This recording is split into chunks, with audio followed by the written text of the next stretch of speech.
ABTA test paper 2025 ইতিহাস page নম্বর 561। প্রথম প্রশ্ন, মাইকেল অ্যাঞ্জেলো যুক্ত ছিলেন শিল্পচর্চার ইতিহাসে। অলিম্পিক গেমস অনুষ্ঠিত হয়েছিল গ্রিসে। সতীদাহ প্রথা রদ হয়েছিল 1829 খ্রিস্টাব্দের সপ্তদশ রেগুলেশনে। নেক্সট প্রশ্ন, ভারতের প্রথম সরকারি শিক্ষা কমিশন হলো Hunter commission. Kolkata medical college থেকে ডাক্তারি পাস করেন প্রথম মুসলিম ছাত্র হিসাবে রহিম খান। ব্রিটিশ ভারতের বন বিভাগের প্রথম ইন্সপেক্টর জেনারেল ছিলেন ডায়াট্রিক ব্রান্ডিস। পাবনায় কৃষক বিদ্রোহ হয়েছিল 1870 খ্রিস্টাব্দে। 1857 খ্রিস্টাব্দের বিদ্রোহকে কার্ল মার্কস বলেছেন জাতীয় বিদ্রোহ বা অভ্যুত্থান। বন্দে মাতরম সঙ্গীতটি রচিত হয় 1875 খ্রিস্টাব্দে। হিন্দু মেলার সম্পাদক ছিলেন গণেন্দ্রনাথ ঠাকুর। বর্ণ পরিচয় প্রকাশিত হয় 1855 খ্রিস্টাব্দে।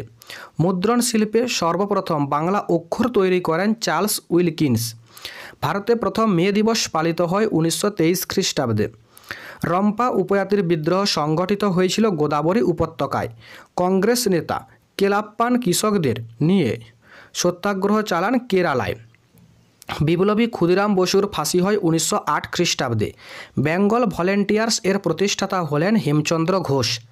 ভাইকম সত্যাগ্রহ পরিচালনা করেন শ্রী নারায়ণ গুরু। ভাষাভিত্তিক প্রদেশ কমিশন গঠিত হয় এস.কে. দরের নেতৃত্বে। গণভোটের মাধ্যমে জুনাগড় রাজ্যটি ভারতের অন্তর্ভুক্ত হয় 1949 খ্রিস্টাব্দে। এরপর 2 দাগের প্রশ্ন, অশান্ত অরণ্য জীবন গ্রন্থটি কে রচনা করেন? রামচন্দ্র গুহ। কলকাতা বিশ্ববিদ্যালয়ের প্রথম আচার্য কে ছিলেন? লর্ড ক্যানিং। কে র্যাডিক্যাল ডেমোক্রেটিক পার্টি গঠন করেন? 1940 খ্রিস্টাব্দে মানবেন্দ্রনাথ রায়। সর্বভারতীয় কিষাণ সভা কোথায় প্রতিষ্ঠিত হয়েছিল? লখনৌতে।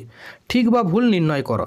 বিপিনচন্দ্র পালের আত্মজীবনী 70 বৎসর প্রকাশিত হয়েছিল প্রবাসী পত্রিকায়। এটি ঠিক। রংপুর বিদ্রোহের নেতা ছিলেন নুরুল উদ্দিন। এটিও ঠিক। 76-এর মন্বন্তরের মর্মস্পর্শী বর্ণনা আছে আনন্দমঠ উপন্যাসে। এটিও ঠিক। দলিতদের হরিজন আখ্যা দিয়েছেন ডক্টর বি.আর. আম্বেদকর। এটি ভুল, কেননা সঠিক উত্তর দলিতদের হরিজন আখ্যা দিয়েছেন মহাত্মা গান্ধী। এরপরে ক স্তম্ভের সঙ্গে খ স্তম্ভ মিলিয়ে লেখো। লর্ড ওয়েলেসলি, এটি হবে fort William college. Benjamin Bradley, এটি হবে মিরাট ষড়যন্ত্র মামলায় অভিযুক্ত। আর কর্নেল রবার্ট কিড, যিনি শিবপুর বোটানিক্যাল গার্ডেনের প্রতিষ্ঠাতা ছিলেন। আর সতীশচন্দ্র বসু, ইনি অনুশীলন সমিতির প্রতিষ্ঠাতা ছিলেন।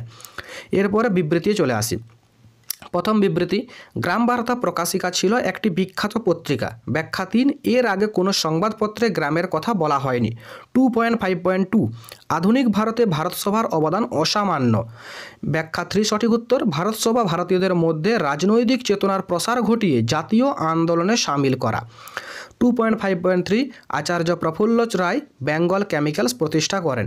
এর দ্বারা ভারতবর্ষকে স্বনির্ভর হওয়ার স্বপ্ন দেখান।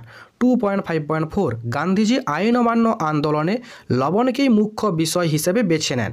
ব্যাখ্যা 3, লবণ হলো মানুষের অতি প্রয়োজনীয় অপরিহার্য দ্রব্য।